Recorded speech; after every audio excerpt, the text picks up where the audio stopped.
Welcome back. കോഴിക്കോട്ട് പരസ്യ ചിത്രീകരണത്തിനിടെ വാഹനമിടിച്ച് യുവാവ് മരിച്ച സംഭവത്തിൽ ബെൻസ് കാർ ഓടിച്ച സാബിത്തിനെ അറസ്റ്റ് ചെയ്ത് സ്റ്റേഷൻ ജാമ്യത്തിൽ വിട്ടയച്ചു.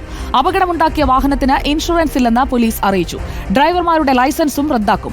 ആൽവിന്റെ മൃതദേഹം വടകര കടമേരിയിലെ വീട്ടുവളപ്പിൽ സംസ്കരിച്ചു. ഇടിയുടെ ആഘാതത്തിലുണ്ടായ ആന്തരിക ക്ഷതമാണ് മരണകാരണമെന്നാണ് പോസ്റ്റ്മോർട്ടത്തിലെ പ്രാഥമിക വിവരം. സിനോജ് തോമസ് നൽകും കൂടുതൽ വിവരങ്ങൾ. Good evening Sinoj Thomas. ഇന്നലെയുണ്ടായ അപകടത്തിന്റെ ആഘാതം എത്രത്തോളമാണ് എന്നതിപ്പോൾ ഗതാഗത കമ്മീഷണർ തന്നെ റിപ്പോർട്ടറിനോട് പറഞ്ഞിരിക്കുകയാണ്. ഈ ബെൻസ് കാർ ഓടിച്ച സാബിത്തിനെ ഇപ്പോൾ ജാമ്യത്തിൽ വിട്ടയച്ചിരിക്കുകയാണ്. എത്ര പേരെയാണ് പ്രതി ചേർത്തിരിക്കുന്നത്? Sujaya Parvathi, good evening. അതായത് സാബിത്തിനെ മാത്രമാണ് നിലവിൽ പോലീസ് പ്രതി ചേർത്തിരിക്കുന്നത്. മനഃപൂർവ്വമല്ലാത്ത നരഹത്യ, അശ്രദ്ധയോടുകൂടിയുള്ള വാഹനമോടിക്കൽ, ഈ രണ്ട് വകുപ്പുകളാണ് ചുമത്തിയിരിക്കുന്നത്.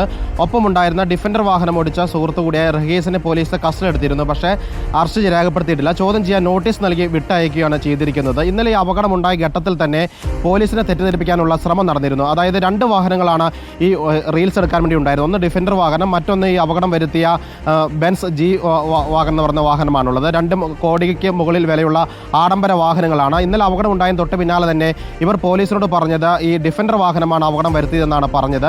പക്ഷേ അത് പോലീസിനെ തെറ്റിദ്ധരിപ്പിക്കാൻ വേണ്ടിയുള്ള ശ്രമമായിരുന്നു. കാരണം അപകടം വരുത്തിയ ഈ ബെൻസ് വാഹനത്തിന് ഇൻഷുറൻസ് ഇല്ല, ഒപ്പം തന്നെ ടാക്സ് അടച്ചിട്ടില്ല. അത് തെലങ്കാന രജിസ്ട്രേഷൻ വാഹനമാണ്.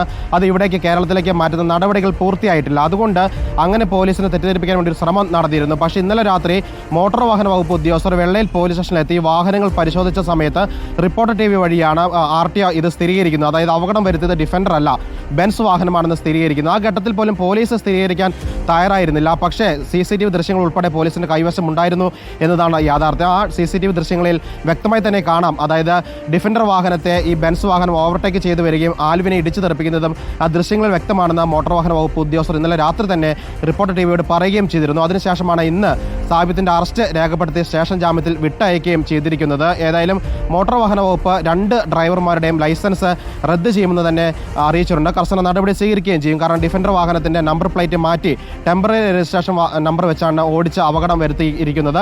2 വാഹനവും ഒരേ റോഡിൽ സമാന്തരമായി വരുന്നു. അതിന്റെ നടുവിൽ നിന്നുകൊണ്ടാണ് ആൽവിൻ ഈ റീൽസ് എടുക്കാൻ വേണ്ടിയുള്ള ശ്രമം നടത്തിയത്. ആൽവിൻ സ്വന്തം ജോലിയുടെ ഭാഗമായിട്ടാണ് ഇത് ചെയ്തത്. പക്ഷേ അങ്ങനെ ആ റോഡിൽ നിന്ന് എടുക്കുന്ന സമയത്ത് ഈ 2 വാഹനങ്ങളും കടന്നു പോകാനുള്ള സ്പേസ് അവിടെ ഉണ്ടായിരുന്നില്ല. പ്രത്യേകിച്ച് ഈ ഓവർടേക്ക് ചെയ്തു വന്ന ഈ ബെൻസ് വാഹനത്തിന് ഡിവൈഡറിന്റെയും ആൽവിന്റെ ഇടയിലൂടെ കടന്നു പോകാനുള്ള സ്പേസ് ഉണ്ടായിരുന്നില്ല. അങ്ങനെയാണ് ആൽവിനെ ഇടിച്ചു തെറിപ്പിച്ച് ആ ബെൻസ് വാഹനം മുന്നോട്ട് നീങ്ങുകയും ചെയ്തിരിക്കുന്നത്. ഏതായാലും പോലീസ് കേസെടുത്ത് സ്റ്റേഷൻ ജാമ്യത്തിൽ വിട്ടയക്കുകയും ചെയ്തിരിക്കുന്നു. തുടർ നടപടി സ്വീകരിക്കുമെന്നാണ് അറിയിച്ചിരിക്കുന്നത്. ഈ വിഷയത്തിൽ മനുഷ്യാവകാശ കമ്മീഷൻ ഇടപെട്ടിട്ടുണ്ട്. അതായത് കർശന നടപടി സ്വീകരിക്കാൻ വേണ്ടി പോലീസിന് നിർദ്ദേശം നൽകി 4 ആഴ്ചയ്ക്കുള്ളിൽ സംസ്ഥാന പോലീസ് മേധാവിയുടെ റിപ്പോർട്ട് ആവശ്യപ്പെട്ടിട്ടുണ്ട്. ആൽവിന്റെ മൃതദേഹം വടകര കടമേരിയിലെ വീട്ടുവളപ്പിൽ അല്പസമയം മുൻപ് സംസ്കരിക്കുകയും ചെയ്തു. സുജയ. സിനോജ് തോമസ് ആണ് ഏറ്റവും പുതിയ വിവരങ്ങൾ പങ്കുവച്ചത്.